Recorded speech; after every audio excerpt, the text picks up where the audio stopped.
It's time for your Talk Time Live exclusive. You are now about to witness the strength of geek knowledge. Ladies and gentlemen, our next guest returns to talk about the latest work on the upcoming series to hype one of the most anticipated games of the year, and possibly the fighting game of the year. That is Street Fighter 6, courtesy of Udon Entertainment and Capcom. He is Jeffrey Chamba Cruz, and we catch up with him to find out what's been going on in his world and talk about the comics and more. Jeffrey, what's going on? Welcome back. Happy 2023.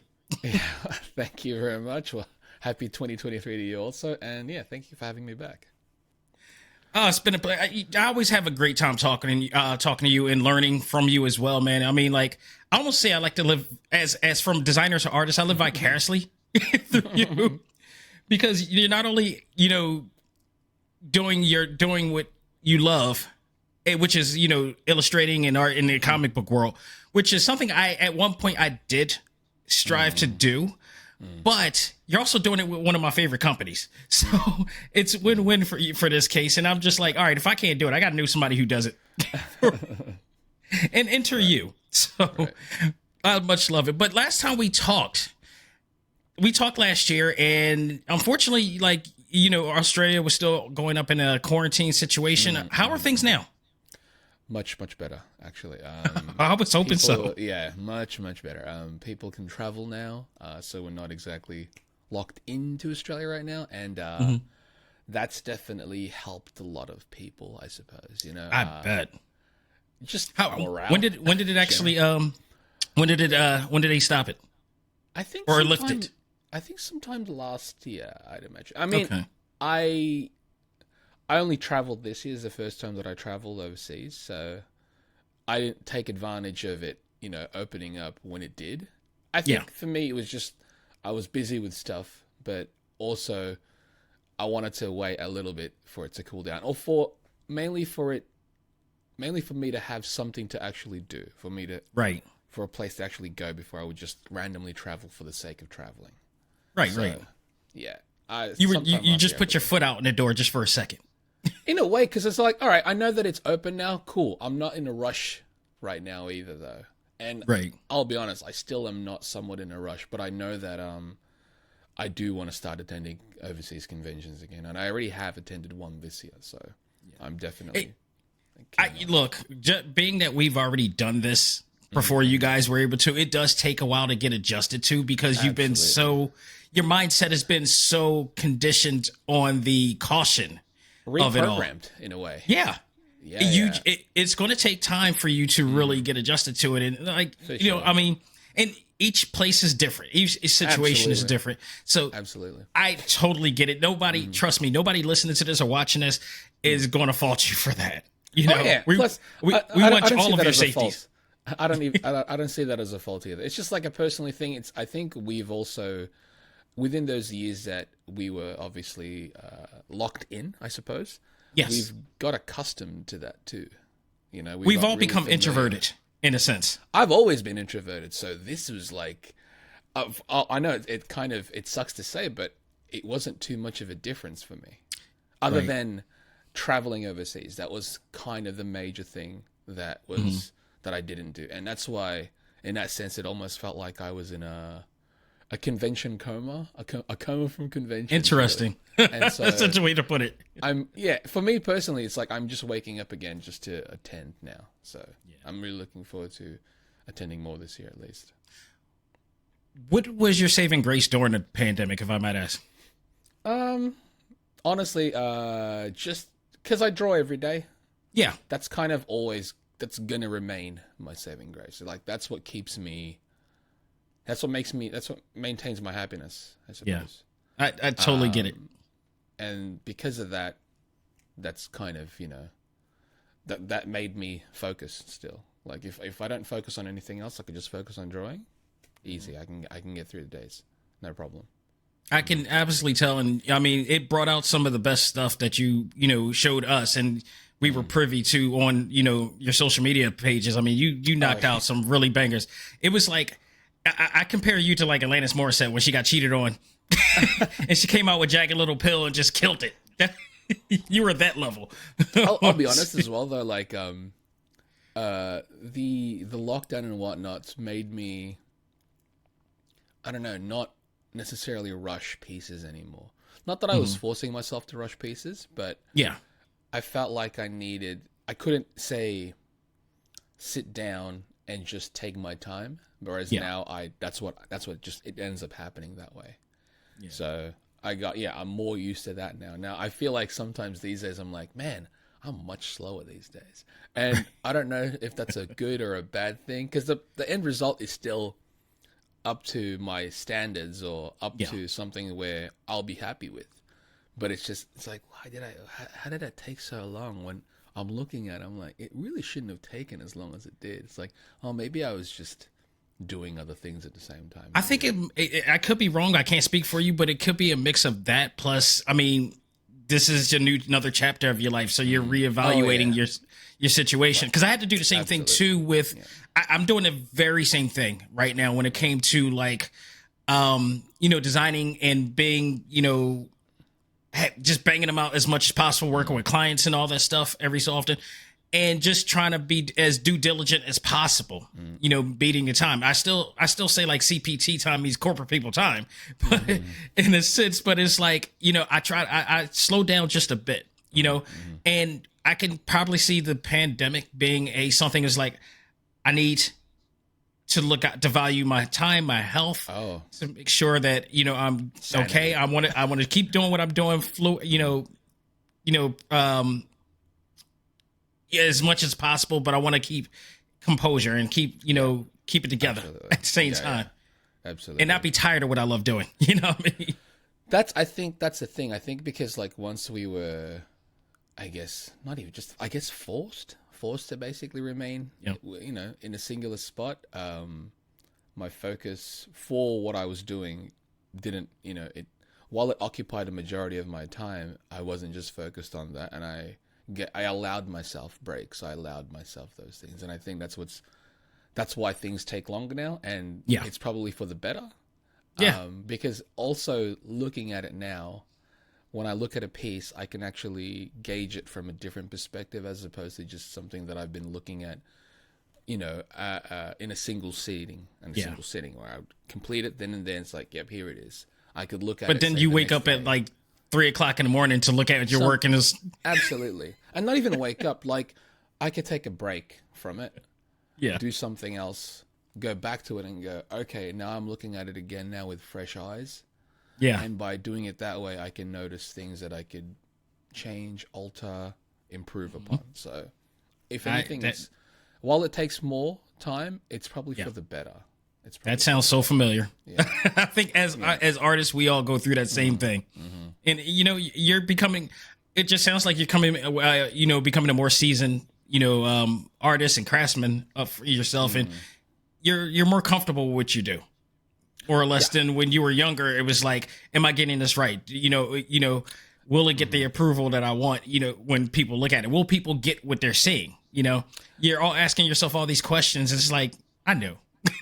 I think now also, I don't necessarily question that part. I'm more so, it doesn't bother me as much if they don't understand it, if that makes sense. Yeah. Like, I'm not as concerned anymore about, obviously, like when it's a client job, the goal is always the client has to approve. Meet the standards, so, in the end of the day, whether or not people like it, I have to like what I'm presenting to the client. But when I upload stuff for myself, it doesn't bother me anymore. For a long time, actually. Even prior to the pandemic, more so now than ever, though. It doesn't bother me how it's received by people. Absolutely. If I'm happy with the piece, that's all that matters right now for me. Right. There you go. And you know what? You've completely evolved. It sounds like philosophically and mentally, because like that's the mindset that you get when you're more seasoned. That's the mindset that is like you're more secure of your own situation. You know what it is, and you've done it so many times that it's like, you don't have to question it anymore. For sure. So now you're lending your talents for the much anticipated Street Fighter 6, and this week coming out, there will be some additions coming out to hype up the event. Some comics that will be coming out for the hype of event, and you are doing 2 variants of it right now. That's right. Yeah. First, I found out 3 actually, but yes. Oh, really? 2 of the main ones, yeah. Oh, dope. Basically, go ahead. Continue, my bad. No, but like first, how excited are you about this game? Because I'm pretty sure we talked about this before. Right. We're anticipating this.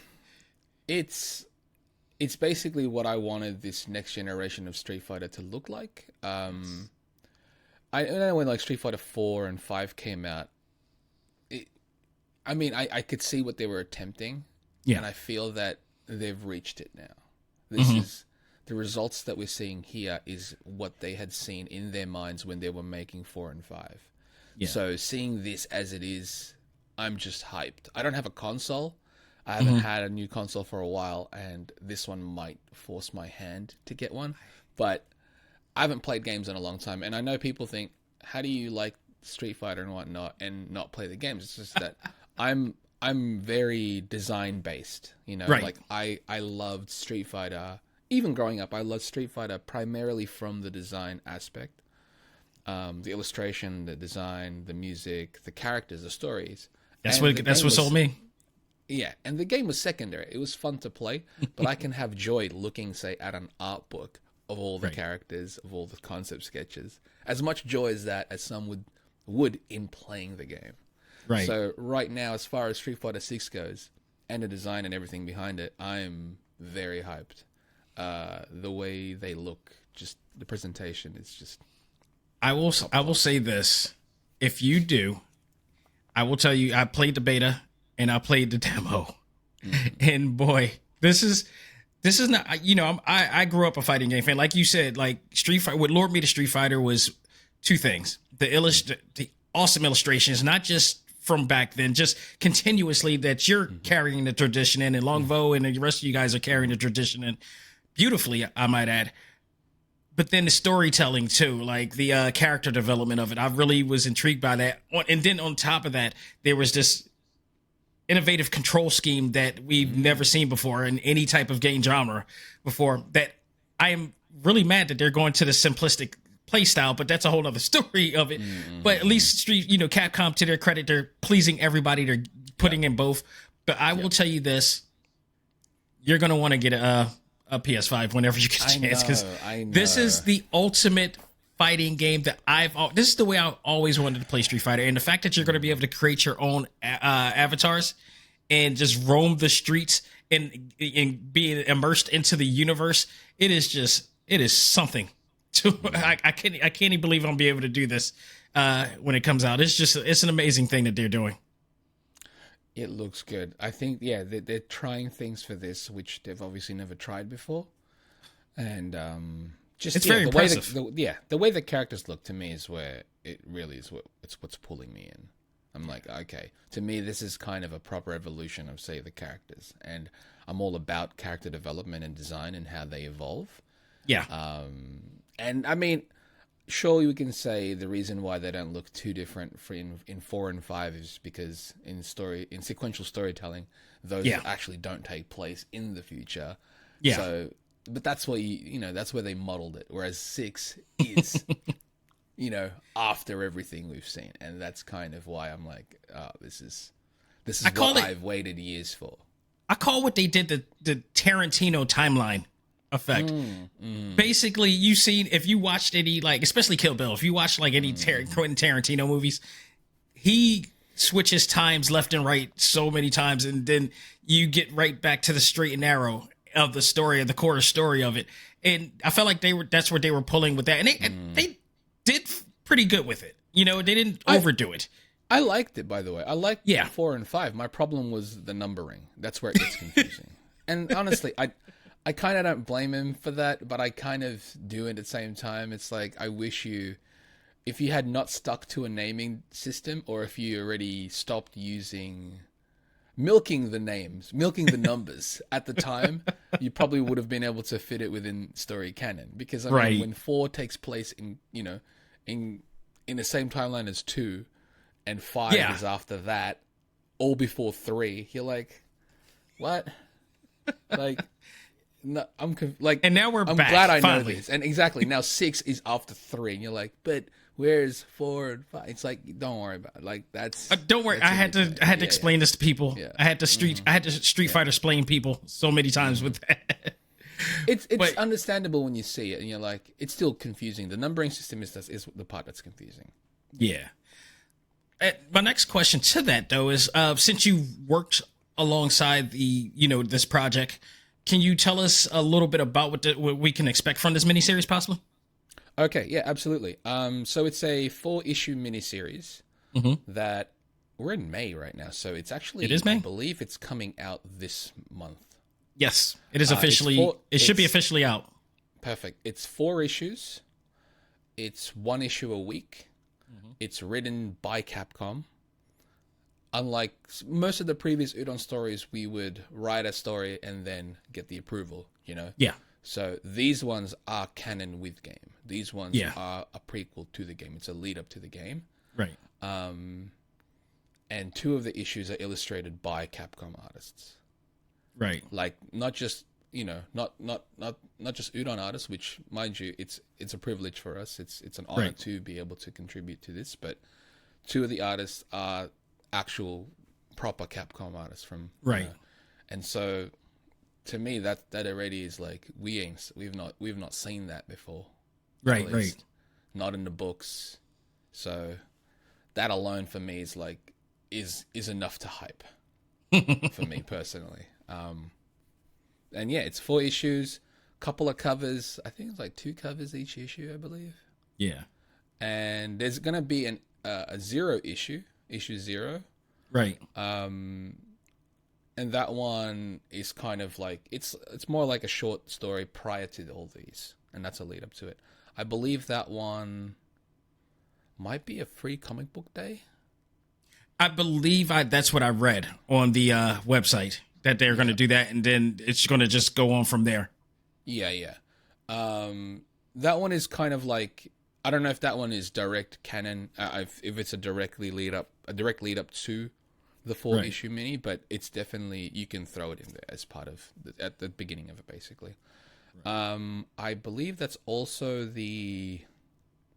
when I said at the start, I had you mentioned I had 2 covers. I have a 3rd cover as well, which I did recently, and that one is for the Walmart exclusive comic. Oh yeah, I did read about that. Yeah, if you pre-order the game on Walmart, you get a free comic book, and that's the cover it's an exclusive cover for that one. Awesome. And I believe that one is just a new printing of issue 0, which is still awesome.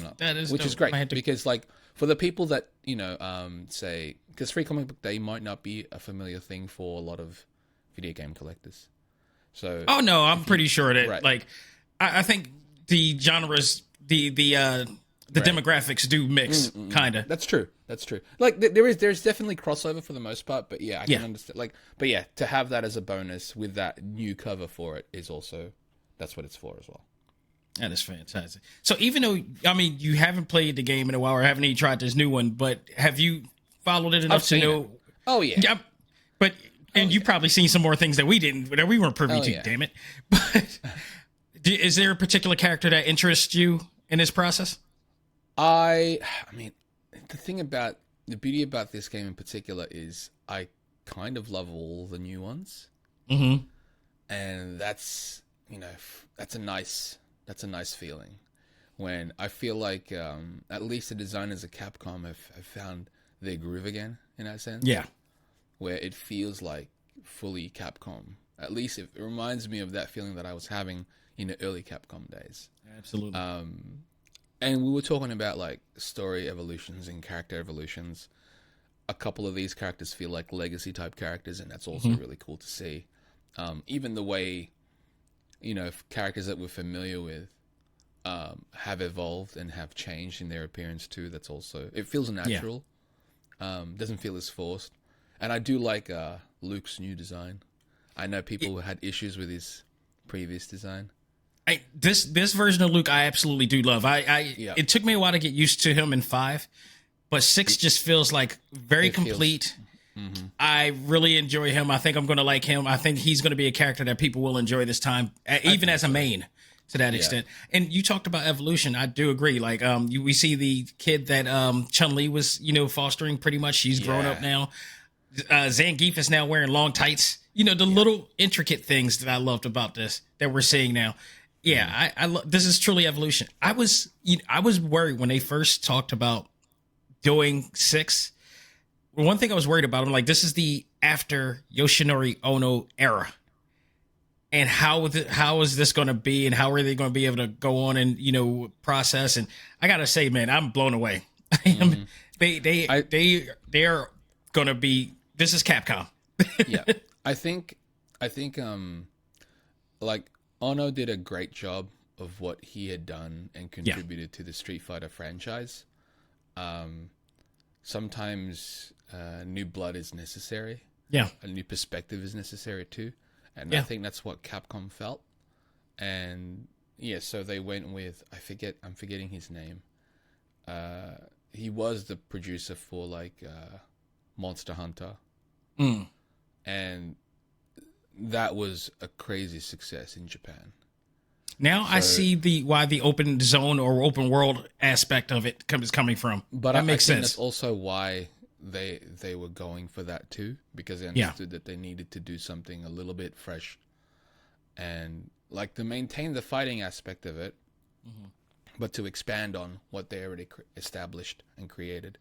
So they need, sometimes freshness is necessary. So agreed. In this case, this was genius. I mean, like you said, like Yoshinori Ono, he revitalized the fighting game genre with 4 or 5. You cannot ever take that away from him. When 4 came back, people were waiting like a decade. You know what I mean? So it came back full force. So like I mean, we've seen Evo again come back in strides. Esport, gaming became stronger than ever as a result. Other games, because of that, other games were like, oh, we can get back into this too. But but this one, like, it's great. It's a great evolution. This one is another game changer. I think this is. I mean, we're about to do something that we've virtually have never really. Well, I think we've done it before in other fighting games, but not this complete. I think that like all the parts that were missing from certain games that had these type of mechanics, such as the Creative Suite, like Mortal Kombat has had that. Street Fighter EX Plus Alpha had it at one point. Rival Schools 2 and Project Justice, if you will, they've had that, but it wasn't complete. This feels for the first time ever. This feels complete. And I'm so looking forward to it. A lot of these, they'll tweak a lot of little things too as they're going along. That's just a given, But I'm telling you, like, after playing the demo and playing the beta, it was already really solid and stable. I mean, I was just, trust me, I am excited about this game like you would believe. It is I know it's incredible. Of people excited, and I'm excited again. Give me art books. I'm all of it, like just. I can't wait. Feed it to me. I know everyone's as hyped as most people are to play the game. I'm hyped for all the art books that accompany it. Speaking of which, that's what I want. You got to promise me, whenever you get back to Philly, I got to bring my. I got the illustration book that I got from you guys from San Diego Comic-Con. Before I even knew who the hell you guys were, like Longvo like illustrated like the first side, sheet of the cover, for me. I meant to bring that to Keystone Comic-Con after you get the other side. Yeah. So I gotta remember, like, if you come down, I gotta bring that 50-pound book. It's a very heavy book. It's heavy. Those books are heavy. Mm-hmm. You will be concussed. Oh, I know. I've carried a lot of those books before. I literally would have to bring my suitcase with it. But moving on to like other things, let's talk about something else that you were involved with last year, and that was with Marvel, with Avengers Tech on Avengers. I gotta say, like, one of my most enjoyable reads last year. Oh, thank you. Your artwork was tremendous. The storytelling was just simple and fun. I honestly read it twice. I'm not joking. I've read good. it twice, and I actually have I have the Captain America that you have in the Iron Man right in front of me at my desk. Like I really enjoyed this, the whole concept of it. We talk about this, but I think you've already answered the question. But what were your overall thoughts on your process of the whole thing once it was completely done? Were you satisfied? Oh, incredibly satisfied. To me, this is kind of it may have been personally one of the most challenging projects that I've worked on because of what it required of me. I think it really pushed my artistic. I guess it just challenged me completely. Yeah. I think a lot about the process of what I'm doing now because of that project. Yeah. I think my process is somewhat shifted also because of that, because of how I had to handle that. I do say that that project exhausted me mentally. That's for sure. But I'm also thankful because I know during the actual production of it, when I was creating the illustrations and the actual the panel work and the sequentials, I was thinking, do I have to zoom into certain things and get like little details when no one's going to even see it? And then after the fact, like when it was finished, and I had friends and whatnot show me that you can zoom into panels when the digital version. And I was like, oh, okay. So, oh yeah, you can. Thank goodness, because I put a lot into it, and at times I would think, I'm just doing things that no one's really going to notice, or it's not going to matter. But it matters now with the digital. Exactly, like it really does. So I was like, okay, Let me tell you, so bad. I got books. I got old school books with like Jim Lee and McFarlane and Larson and all them. And the big elaborate panels, they're all good. It's epic. But every once in a while, they got those little small panels and everything. And now that we have the zooming capability, you see how much they phoned it in. Well, it's not necessarily that. I think it's like when you say phone it in. And I'm saying jokingly, of course. But it's like you can only do so much with an analog page, right? That's the other thing too. Yeah.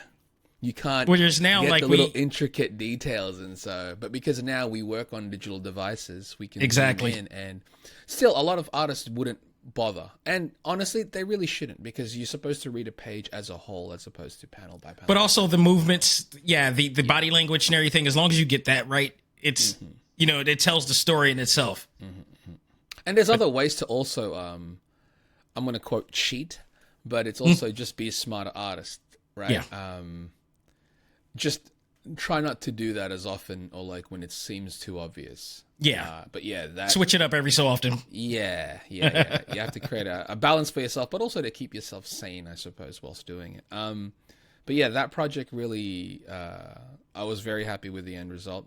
It was a pleasure to work on, and I got to do things which I never actually thought I would do. So I remember people, like my mates, asking me after that, it's like, do you want to do more for Marvel? I'm like, honestly, it doesn't matter.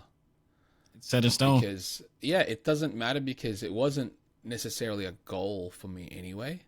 It was always an idea of like, oh, that would be cool. But it's not like I need to continuously try to work to get there or to do something for them. I mean, prior to that, I did the Venom, and that was already enough for me. Yeah.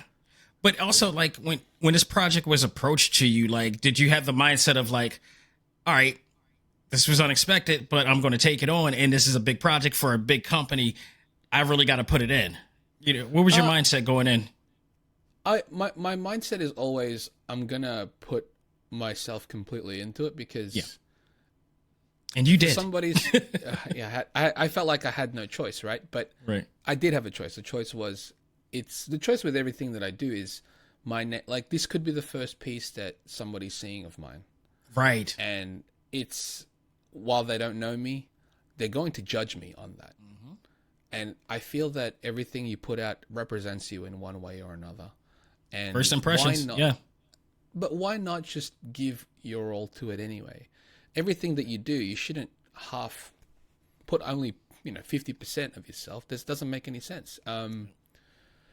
Also, just try to have fun with it too. I think that was the main thing, and I think that's what I tried to show in the pages is myself, not only what I'm capable of doing, but I want to represent the designs the best that I can, because I respect the artists that were involved in creating the designs. Right. But also, I'm collaborating with my my old Udon friend from Jim Zub is the writer of that book. Yeah. And I worked with him on Udon. So I got to work with him again on a Marvel property, on characters that I'd never thought I would get to draw, with designs that I've never drawn before because they were completely created for this project. Right. So there's a lot of things adding to it, and so I wanted to make it nice. Like I put your best foot forward always. I feel. Not to mention you did the coloring by yourself too. So that's a normal for me, So I don't see that as something that's completely different. I know for most artists, say within the industry, it's not as common, but that's just how I am with all the projects that I've worked on anyway. So that was no different to me. But in saying that too, definitely the goal was to always put my best foot forward and just to represent the property and the project as best as I can. And I know some days will always be better than others. Yeah. But you look at it as a whole, as a project in its entirety. That's how I do it anyways. So like when I hold the trade, I'm real happy with the results of that, because I'm like, this was a lot of months of work. Right. Might not feel like it, but it felt like I felt it. Right. I definitely felt. But yeah, and again, I mentioned earlier where this project basically it mentally exhausted me, because I worked out as far as I worked out my artistic muscles per se so hard for that. Yeah. I had to, right? Right. And after that, I basically just took a long breather. A long breather from most heavy projects. Right. And it was good. It was definitely necessary, I feel. So speaking of this will be cool, every artist at some point wants to see their work in motion, whether it be from an animated project or even a video game at this point. So your art style just already it begs for it in a sense. Have you ever thought about that, as far as having your work visually, in an animated form, in some form or fashion? No. I'm a massive fan of animation. I respect the craft behind it. I respect all the artists behind it. And because of that, I understand where it comes from and how much work goes into it. Yeah. But my personal passion has always been comics. So it's not a stepping stone to anything. Mm-hmm. To me, this was the goal from the beginning. Well, even not per se for you to do it, but to have somebody like an animation, say Random Versus makes it on Cartoon Network or Adult Swim or whatever like that, and there's a whole animation team that is making what you draw you and illustrate come to life. Right. To me, that's a bonus. That's not the goal. If it never happens, it doesn't bother me, because that was never my intention with this project. Right. My project was to make the book that I want to make. Right. If say an animation company wants to approach me to want to make that into a cartoon, I'm not going to say no to it. I'd like to also be partially involved in it too, but I'm also not going to that was never the goal. Right. Will it be neat? Will it be cool to see? Absolutely. I'd be daft to say that it's not, right? Mm-hmm. But it was never the intention or the goal for it. The book is always the sequential pages is always my form of storytelling, and that's where it ends for me. Anything further than that, if they choose to do it, I'm not pursuing that. In other words, is what I'm saying. Right.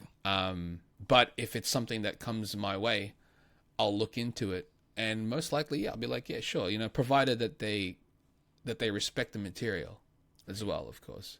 Absolutely. But, it's not something that I've ever been interested in pursuing at all. Right. So, you had the pleasure and privilege of just working with incredible companies like Udon and Marvel, and traveling, to various regions here, especially in Philadelphia, of course, while showing off your incredible work and craft around the world. But at some point, do you just look back? First of all, do you ever stop everything you're doing. Take a break to reflect on everything that you're doing from the beginning and just, become amazed at your journey? I mean, the pandemic basically allowed a lot of reflection. Like, whether it was forced reflection or something that, came naturally, I look back and like, I'm still, incredibly thankful of where, the journey that I've gone through. I didn't, you don't know where life is going to lead you or how your life is going to be. So everyone's path is completely different. And I'm sure when we were younger, we had a vision of what we would be at a particular age and what we would be doing.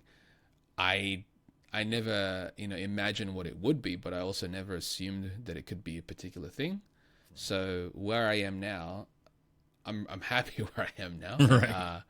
I've always been like, I'm very thankful and happy with a lot of the direction that my life has taken, whether it be through work and just personally. Do you know what I mean? But it's been good. So the journey's been great, and I get to draw it, and to me that was kind of the main thing that I've always wanted.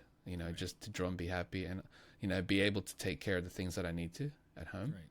Right. Like that's the goal. Like obviously, if it stops paying the bills, then I'll have to rethink or just rework what it is I'm doing. Maybe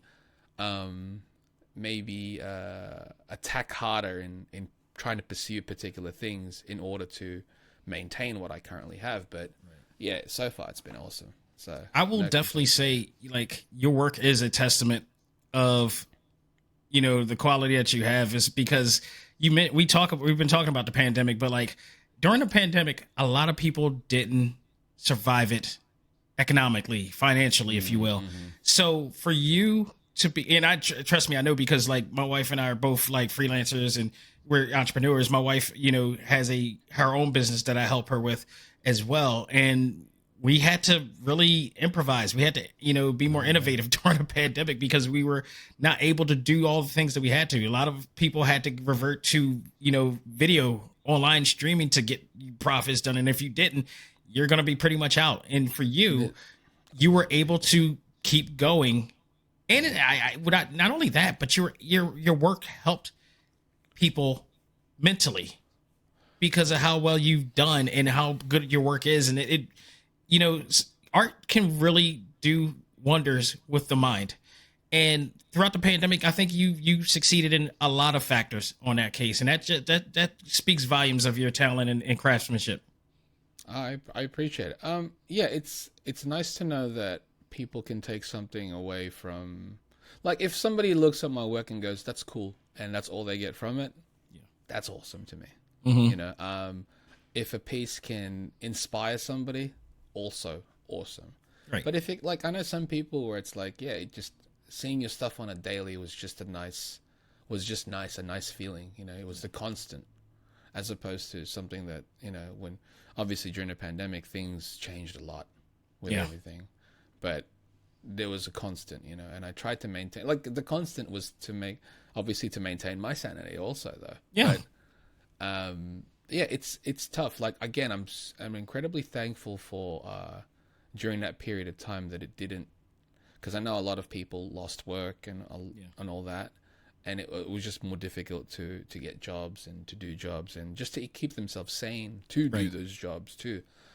So I'm thankful that I still pulled through, I suppose. Like, I maintained my sanity in that sense, but also had tasks to do. To keep myself occupied, I suppose. So yeah, it's tough. And sometimes, I'm thankful also that I'm able to take, like, because the freelance life, nothing is consistent. Oh, it is not. You're well aware of that too. Yeah. Empathize. Yeah, nothing is consistent. Yeah, absolutely. Nothing is consistent, and it is difficult to lock a project after the one that you're currently working on. Right. I'm just thankful that I can allow myself, like, I guess people would consider lulls, right? Yeah. Just little breaks in between. I'm still keeping myself occupied artistically, even though as far as freelance work goes, it's not as consistent. But so long as I can keep myself artistically occupied, it's always going to open up possibilities for more work after the fact. Absolutely. So that's what I'm thankful for too. And like, you know, sometimes you need that break. Like, I think these days more so, I feel like I'm taking more small breaks than I have ever. But it's, again, possible. It's, if anything, it's probably helping more with mental health than anything else. I think that is the one thing that we've all learned to do and value in these days. Is mental health. Yeah. Absolutely. I think if we look back since the time that we first met when we did the panel in Philly, and then we started doing interviews, and just see, they're just timelines of our mentality at this point. Yeah. And what was going on during the times, man. It's wild. Yeah, absolutely. It's you know, we're evolving as people too, I suppose. You know, there's always growing and learning, and yeah, you're I like to believe that. more of yourself. Yeah, absolutely. I mean, how can we not see that? You know, I mean, sure we age, but everything else changes too, right? It's not just our age. So, well said. So, Jeff, I got 2 more questions, but you're always a pleasure to talk to, and you know, talk about mental health. You vitalize me just listening to you and what you're going through and what you're doing and everything. And then, of course, your artwork is always, you know, rejuvenates me, as I hope it does for everybody who's watching and y'all of your fan base and whatnot. But thank you for coming on as always, man. It's always a pleasure. Of course. Thank you again for having me. Oh, anytime. So, was there ever a plan B if you weren't doing this? No. And I think I can see that as, like, looking back now, it was a risk, of course. Of course. But I was so determined. I guess determination. I was just so passionate about about the craft that I didn't think anything else of it. Do you know what I mean? Yeah. Like, it's almost like still like that to this day. Yeah, I was just, honestly, it really is, and it's kind of, it might be a bad thing, but I was just so focused on creating, on you know, drawing, on illustrating, that nothing else came to mind. And because of that, it's not like I had a plan B or I was thinking of a plan B, but there was no plan B. It was just this plan and that's it. If this didn't, it's almost as if I didn't say this to myself or even think of it, but it's almost as if I went in thinking this is going to work. Right. It's not that, what if this doesn't work? It's almost like, I'm going to make this work. And I think because of that, there was no plan B. There's always like we'd always hypothetically ask ourselves now, it's like, oh, what would you be doing had it not been this? Honestly, I don't know. Right. I have no idea. Like, I would try to always, it's always passion driven for me, right? So I would almost look at what were my other passions at the time and how could I pursue it that direction. Now, I totally understand this. You know, and would it have succeeded? I don't know, and there's no point in thinking that because I'm already here. Yeah. So, yeah, as far as a plan B, I don't know, but I'm glad I didn't have to think about something like that. I'll tell you that much. Yeah. I like to believe that people, and it's no offense to having a plan B because it's, you never know. But I always feel like plan Bs are for people who don't have confidence in their abilities. To know that their abilities can't go as far as they would like to, or they don't know the strength of what they can do. But I feel the plan B is also for those that not necessarily like they're not super confident in what they're doing, but they're almost in preparation for the possibility of it not working, right? Or if something going wrong, right? Because life is so unpredictable that something could prevent me from continuing, say, what I'm doing now. Mm-hmm. And would it be better if I had a plan B? The thing is, though, could I even pursue that plan B that I had from years ago? If, say, something were to happen now, no. Because life, like that branch in life has already passed. You've passed it, so new branches have to be created, right? Right. And who knows what that will be. And I'll know when that time comes, if that time comes. Knock on wood. Knock on wood, you know. I'm just living this life that I can for as long as I can. And the main driver of that is just to be happy with it, right? I'm happy with what I'm doing now, and I just want to maintain this. I think if that's my focus, then I should be okay regardless of what I'm doing. Right. I have to be happy with it. So my final question to you, I mean, I mentioned Random Verses recently, one of my other favorite books of yours. It's just totally awesome. Highly recommend anybody to check that out. It's just the best thing that it can happen when you don't have one word, but the actions speak for themselves. Yeah. It's just out of this world, literally. But any chance we will get a follow-up to that or even a new project going on? Absolutely. A few years ago, unfortunately, this timing was awful when we planned this. At the beginning or the height of the pandemic, we tried to launch a Kickstarter. That was bad timing. It was incredibly bad timing. Like a lot of projects around us even wasn't getting funded. Like who knew? Because of that. Exactly. I was saying to them, I was like, this might not be the best timing for this. But we figured we'd give it a shot. And so we were crowdfunding Volume 2. By the way, Volume 2 is finished. Oh. It's been finished since, I think, 2019. Oh, wow. So we've shelved it since. Yeah. But there are plans to finally release it. Because it's not a priority, unfortunately. And that's actually for good reasons too. I mean, it's like anything creator owned. It's always passion. It's always passion driven, and Udon. I'm thankful that it's going through Udon. But they have properties that are priority, of course, like Street Fighter and all the Capcom things, and I'm like, absolutely, like do not put they'll never put mine over that, and they should never put mine over that. Just grateful that they were able to do it, and they pushed. Absolutely, I'm just thankful that I have an avenue to do what I wanted to do. Now, mind you, during after completing Volume 2 till now, could I have done a Volume 3? 1000%.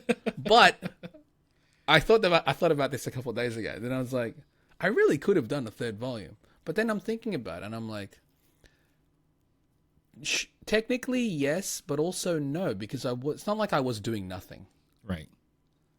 I was actually busy in between those periods. I mean, I did Venom, I did take on Avengers, I did some other projects which are kind of NDA type stuff as well. So it's like I was occupied during that time. It's not like I have free time. Right. And Random Views really, I need complete focus when doing that. Mm-hmm. Like that occupies all of my time when I'm working on that, because I don't like multitasking. Yeah. As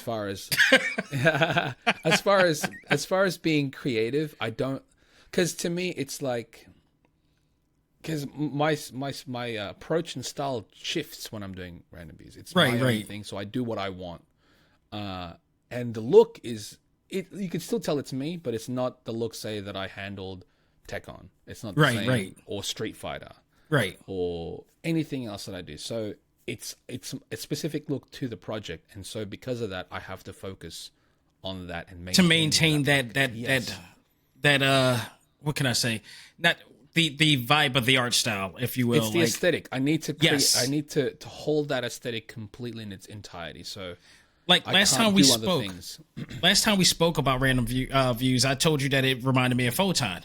So in that, you said that's one of the only people that know. You're one of the only people as well that know Photon, and I'm so thankful for that. I don't understand why that is. We need to find a way to bring that back. That needs to be on the live theater. I don't need that. And it's baffling to me that no one knows. I was like, because we're beautifully oversaturated with anime now.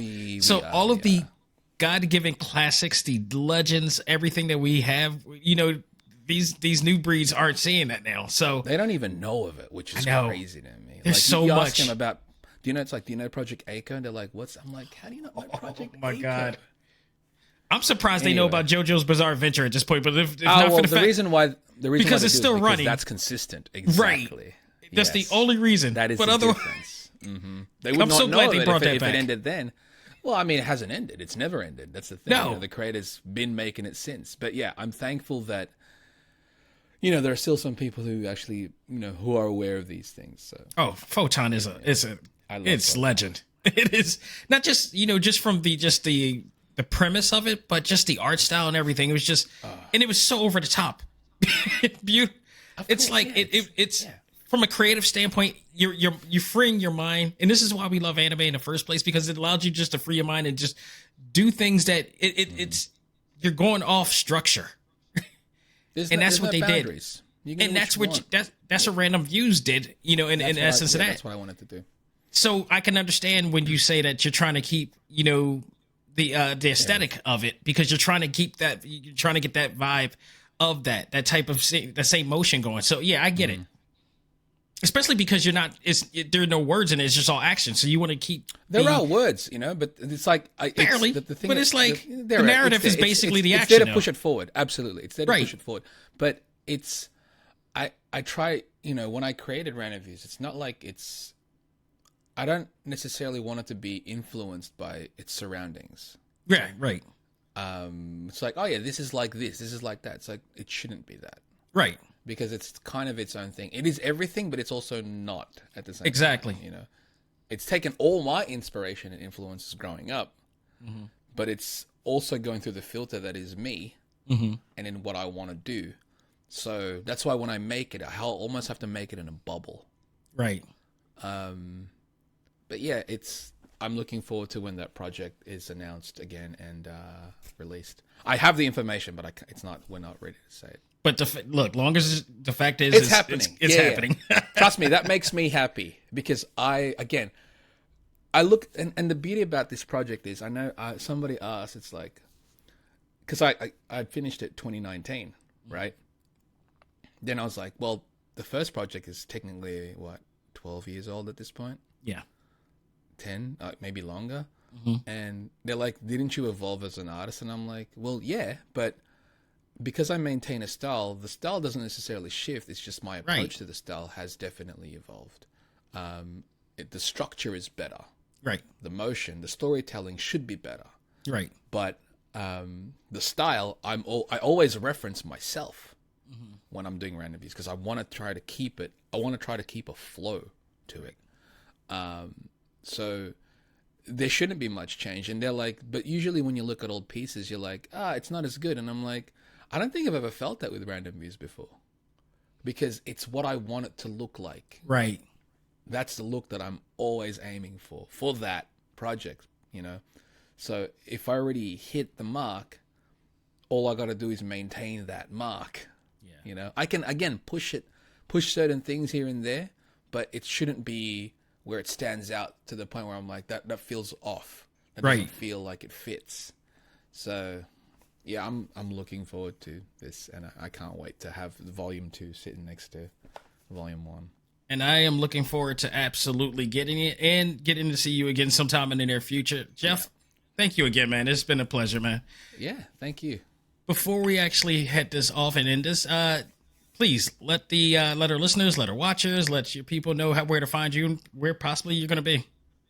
Okay, so you can find me at the Chamba on Instagram and Twitter. I'm part of a toy podcast called Toy Migos on YouTube, where we do a weekly podcast, a weekly, I guess, video stream, twice actually. One on Tuesday and one on Thursday. It's just search Toy Migos on YouTube. I also will be attending a few shows this year overseas for the first time in a few years. Nice. I'll be at Anime Expo. Oh, wow. And San Diego Comic Con. So I'm only doing some West Coast shows this time. I'm not the return of Chamba to the West Coast. Yeah, I'm looking forward to it. Like, it's been way too long, and I'm kind of like, having attended MEFCC this year in Middle East was that spark again, where I was like, all right, I think I'm ready to do cons again. I'm looking forward to it. Plus, I want to just hang out with mates. It's been a long time since I've hung out with mates. There's something else more important that you need to do too, and that's just eat. Dude, you don't even have to tell me that, mate. All the American food I have not had in such a long time. So I'm very much looking forward to that. You got the job back to Australia somehow by the time you come back. Dude. And I'll get my fair share once I'm there. That's why it's like, again, when I went to the Middle East, they had a couple of the American food there, but they also just had general food, and I was like, oh man, this is so nice. This is so good. Like, I love Australian food. I love the food that we have here, and I'm so thankful that we have an array of, like, a lot of international food here. Yeah. But American food is American food, you know. It's got to be bad, but so good at the same time. It's, you know what, it's unfortunate because I've never been to Anime New York. I've been going, and I possibly will go back to New York Comic Con again. Because it's both in the Ravitch Center. I don't know if I gotta find a way to go to. Is this your first time going to Anime New York? I've not been to Anime New York. This is Anime. So this is Anime. This is your first time? Okay. This is Anime. No, this is Anime Expo in LA. Oh, Anime Expo. Okay. I thought you said Anime NYC. So you're just going to the West Coast, period. Yeah, I'm just because I'm only traveling for about a month and a bit. You're getting your feet. You're getting your feet wet. In a sense, yeah. I don't want to just because normally I would do like 3-month trips, right? When I'm there, because I try to exhaust my allowance of time, which is 3 months. Yeah, and I try to make the most of that. I see. But it's because it's been such a long time since I've traveled to the United States. It feels like it's the first time in a long time, right? Whereas prior to the pandemic, I was every year, multiple times sometimes, Right. So now it's like, and that makes sense. I mean, you don't want to overdo it. Absolutely, and Comic-Con is the one that I want to hit up because I got a lot of mates attending now. Yeah, like even this year, I don't plan on sitting behind the booth as much as I used to. I mean, one of the reasons is because not all the artists at Udon are going to be present. We used to have at least 2 to 3 artists. The whole Wu-Tang was there, right? Now I'm the only artist that's going to be there. Oh, really? Even Vo? No Vo? Vo's not attending. Edwin is going to have his own artist alley. That's why. So he's not going to be at the Udon. So I'm like, it's going to suck being by myself. So I'm like, I ain't even going to be there. No. I plan on being there for at least two of the 4 days. Right. But because I'm meeting up with a lot of mates from all over the United States, I want to hang out. I want to re-experience the con again slowly, right? Yeah, so that's totally understanding. I want to hang out, so I'm going to do that for majority of the time there. Same as Anime Expo if I can too, but not as much. Like Comic-Con, San Diego Comic-Con is the one. I think if anyone you got to go back to, definitely SDCC is like, that's the first con I ever attended, by the way. And it's the biggest. I mean, let's be real. It's like, it's the Mecca for a reason. Absolutely. So if anyone to get your feet wet back in, it's like, get you adjusted with that. And then the next year is you just go back into motion. Yeah.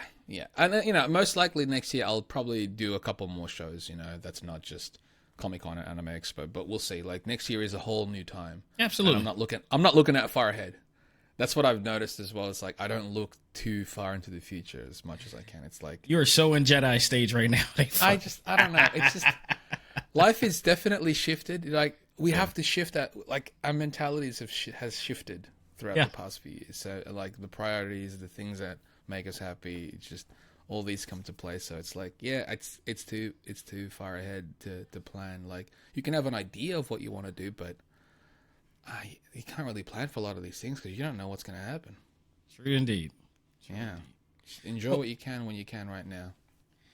Well, thank you again, man. It's been a pleasure, and I look forward to even hopefully seeing you in the near future and possibly having you back to talk about what you're going to be up to next.